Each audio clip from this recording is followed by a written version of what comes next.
Hello দর্শক, আসসালামু আলাইকুম। আশা করি সকলে ভালো আছেন। তো দর্শক, দেখতে পাচ্ছেন আমরা কিভাবে আমাদের বাড়ির পাশে চাষের জমিতেই আমরা কিভাবে এই ধরনের পাটসুতা গাছগুলো চাষ করে থাকি।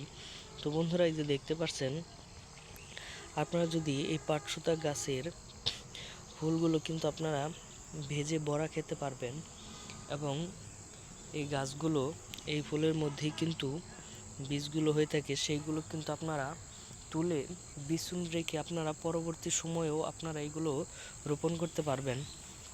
এবং আপনাদের কাছে যদি কোনো ধরনের বীজ না থাকে, তাহলে অবশ্যই আপনারা বাজার থেকে বীজগুলো কিনে এনে ছিটিয়ে রোপণ করে দিবেন হাল চাষ করে, কিংবা হাল চাষ না করলেও হবে।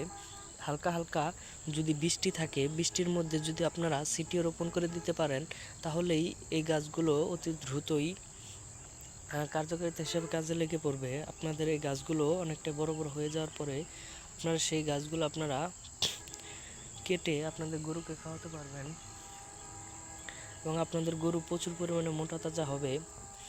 এতে করে আপনাদের প্রচুর পরিমাণে উপকারিতা হবে। তো বন্ধুরা, অবশ্যই এই ধরনের পাটসুতা গাছগুলো আপনারা আপনাদের বাড়ির পাশে জমিতে চাষ করবেন। ধন্যবাদ সকলকে। সকলে ভালো থাকবেন, সুস্থ থাকবেন। আসসালামু আলাইকুম।